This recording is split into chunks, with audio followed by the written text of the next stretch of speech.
This is Sherbrooke Forest in the Dandenong Ranges, and it's only about an hour from Melbourne CBD, but we might as well have stepped back in time because this is a part of an ancient Australia, a really old Australia. It's temperate rainforest, which is probably no surprise that it's raining and it's really cold. But Australia around 25 to 30 million years ago was covered in this stuff. The continent got really dry, really hot, and that's the Australia that we know today. But these patches hang on in southeastern Australia, places like Victoria and Tasmania. And we're here because in this really ancient sort of ecosystem is a very ancient bird, a sort of a living fossil. It's the superb lyrebird. So most people that have heard of a superb lyrebird or a lyrebird have heard of it because of its ability to mimic.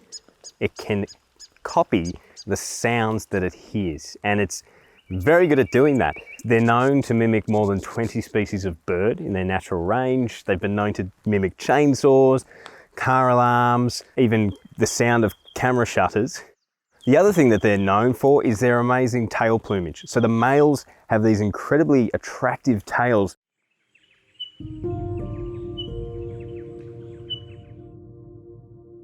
You've got really great soil here, and because of that, we have the tallest flowering plants in the world on Melbourne's doorstep, the mountain ash.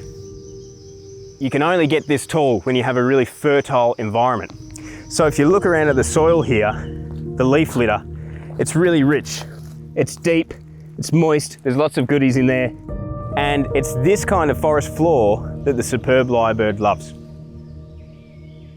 We've seen a male lyrebird here. He's having a scratch around, and that's what they do most of the time. For most hours of the day, they turn over so much leaf litter and soil that we call them ecosystem engineers, because they actually recycle all this nutrients from these decomposing leaves. They pack it under the soil, goes back into the environment. Now, the other benefit that has for a forest like this is it reduces fuel load for bushfires.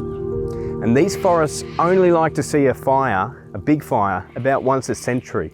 So it's really important. These birds are doing a really important job for the vegetation and everything else that lives here. If we have a look at what he's been working on, he's thrown all of this bark and leaf litter out of the way, and he'll do that for another little while. Then he'll return to his mound or his stage, and he'll put a call out to females. And what he wants them to do is to come and look at his plumage. So his idea is to get them in close with his amazing song, his ability to say, hey, look at all these things I can mimic, I'm pretty cool. They come in and he does a wonderful dance, a bit like a peacock, and hopefully gets a chance at passing on his genes.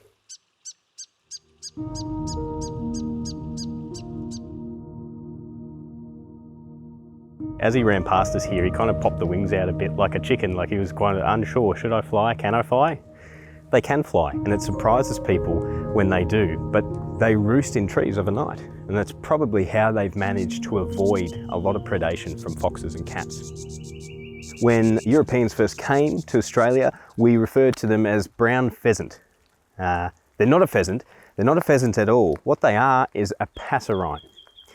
Doesn't mean much to many people, but that basically means a songbird, or more accurately, a perching bird. And they're called perching birds because they have 3 toes at the front and they've got 1 toe at the back, and that's opposable, so they can hold on to things. Most birds in the world, more than 50% of species, are perching birds. They're a massive order of birds, and the lyrebird is one of the earliest ancestral forms of these birds.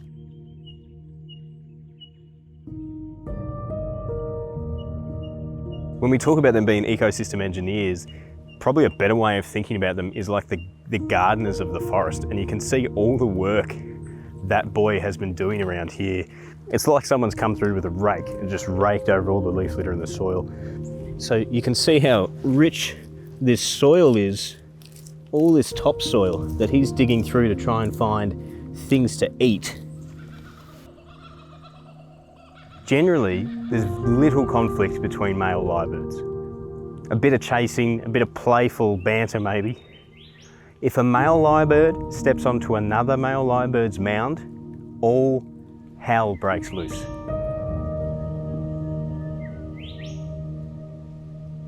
So this is the kind of thing that we'll see in a temperate rainforest. These enormous mountain ash, they do fall, they come crashing down. There's two here, one's taken out the other. But because it's so fertile, you also get this almost instantaneous adoption of fungi all over the wood, breaking that up, returning it to the earth. As this breaks down, it becomes smaller logs and branches. Your lyrebirds come through, tip that over, and keep packing it down into the earth. It's a big recycling plant in many ways, this kind of ecosystem.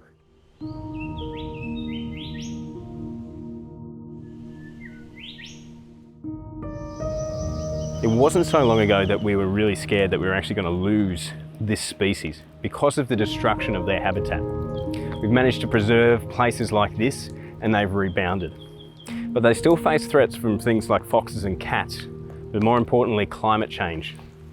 We know that our mountainous areas in Victoria are burning more and more. We know that climate change is going to dry out parts of our country.